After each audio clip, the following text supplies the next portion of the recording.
right. Hey guys, so having just came out of Senate, I think it's important that we talk about some of the topics that were either tabled or debated in Senate. And with the Bermuda Immigration and Protection Amendment being amongst the most important, although we're not debating it until next week, I think we should talk about it and make some comments on how we feel about this. Yeah, I mean, I certainly think it's still important that people understand kind of the flaws and that we're not just here to criticize, but that we think there's better ways, and we've been trying to articulate that as we go forwards. Yeah, cool. Yeah, one simple point I've made to a lot of people is this: the Constitution contains something called a reasonableness test, so that while the Constitution provides various protections, the government can always say those protections shouldn't apply for these straightforward reasons. Our Human Rights Act, however, doesn't have that test at all.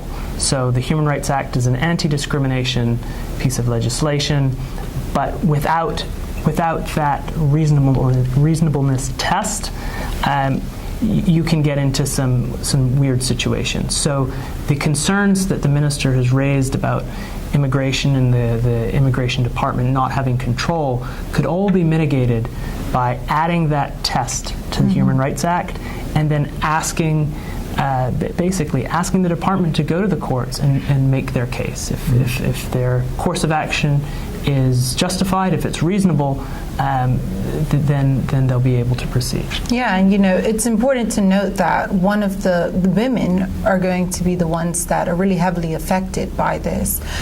Seeing that the way that the bill is currently drafted, it doesn't give women as fair of an opportunity when it comes to spousal rights. And for those reasons, I think it's prime that we raise awareness around this bill. We need to start, now that the bill has been passed in Parliament, we need to encourage some of the agencies like the Center of Justice and the Human Rights Commission and CURB to kind of speak out to the community about what actually entails in this bill and who's affected and what are some of the pros and cons of this bill being passed. And I think that pros and cons, this seeking of balance is important.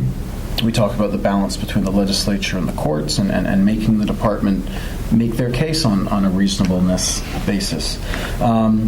One of the other things with balance is this is clearly a divisive or a contentious issue, and that's why the need for consultation and bipartisanship is so important.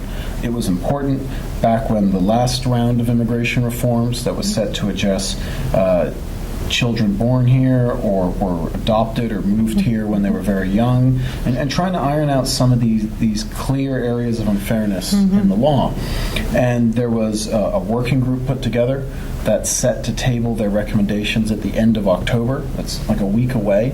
So I fail to understand what the rush is. What is the rush? Yeah. What we're trying to fix here and why it has to be slammed through before that working group, of which the minister was an integral member, has yet to report, and why this other bipartisan committee that was set up after the fact that included the Human Rights Commission they haven't reported. They haven't even started their work.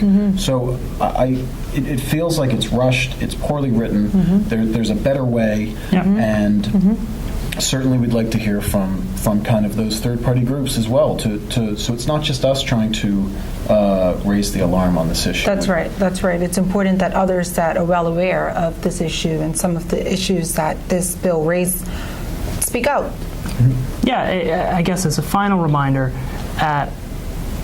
the legislation as passed by the House of Assembly will affect Bermudian families. It will affect Bermudian women who are married to folks who are not Bermudian. And there are a number of consequences that we're not even aware of yet because it wholesale sort of removes all of the Human Rights Act protections. We can achieve the intended aims in, I guess, a more defensible manner by amending the Human Rights Act. So, and I guess finally there is this contrast. You finally start to see the difference between talk about human rights and human rights protections and the actions The of actions governments. of the government. That's right. That's right. Yeah, and All that right. was obviously what is coming down the pipe, and the debate in the Senate is going to be good to watch for sure. It is going to be an interesting one. Some of the other things that were tabled and were passed today were the appeal for tribunals. So just to welcome some comments on how we feel about that. We know that it's not really a major bill. It was some... So the appeal tribunals piece of legislation concerned just the tribunals within the Ministry of Finance. Currently, people who serve on them are paid $50, $100 if you're the chair. It's really a symbolic payment. The people have to do very real work. Most of them have to be lawyers. And the minister was struggling to find people to fill those tribunals. So it was thought that by giving the minister freedom to increase the payments, he or she would be able to make sure that those tribunals were operational. That said, we feel that this is more of an interim step. We want those tribunals to be active, but a better way is to really hand some of these appeal responsibilities over to really a magistrate. The courts could handle this in a better and more consistent way. Yeah. One of the other pieces we talked about, of course, was the Tax Reform Commission. Having broad consultation, reviewing tax reform as a country is useful from time to time. No question there. The framework seemed a little bit contradictory, and some of the debate in the House was worrying when IB is described as an impediment towards anything here, really. That's not the type of language we need with such a fluid capital base. Not that we need to pander and give away the farm, but we need to get away from this rhetoric of making IB seem like it's the enemy to prosperity in Bermuda, because that's certainly not the case. It'll be useful to see what comes out of this commission. I think at the same time as trying to broaden the tax base and or potentially raise revenue, we need to focus on this balanced budget commitment of 2019. That's only going to be achieved with some increases in taxes and some cuts in revenue in expenses. So unless those two things are happening, not only at the same time but now, if part of that glide path set out by the former finance minister included some tax increases, and those aren't even being considered now until this commission finishes, I have concerns about the effects on the balanced budget promise. Okay.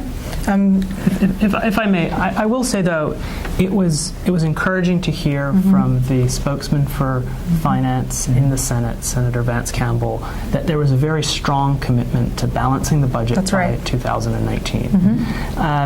In the Senate, I did comment that because this tax reform commission will run for 6 months, its recommendations won't really come in time to factor much into the upcoming budget. We'll have the budget debate in March, at which point this Reform Commission may only just be reporting, and it takes more time to recommend tax changes. So the previous finance minister, as Nick said, had a glide path to balancing the budget. We hope to see some continued discipline on the spending side, because there is some uncertainty about whether the general services tax, which was forecast to generate $40 million in revenue, there's some uncertainty about whether that will in fact be implemented in the upcoming budget. And where are those funds coming from? Yeah, that's right. We also went ahead and amended the Electricity Act of 2016. That was basically some small housekeeping amendments to allow for the regulatory authority to have an extension. They were granted 6 months to do their review of the TDNR and some of the BELCO. There's something about a license as well. Yeah, there was a license. It was the TDNR license and the BELCO something. bulk generation licenses to Belka. There you go. Fix that. So that extension under the One Bermuda Alliance, when Minister Grant Gibbons was the minister, was extended to 12 months. And now we're fine with it coming back to the Senate and the Parliament effectively and being granted up to 18 months because the regulatory authority need to get their work done. They need the extra time. We're going to go ahead and welcome that step. That's good. Yeah. Yeah, so I guess we'll have a chat next week. We've got some parliamentary questions. We've got obviously the immigration protection be a big debate. one. So Yeah. it's going to be an interesting week. Certainly. Cool.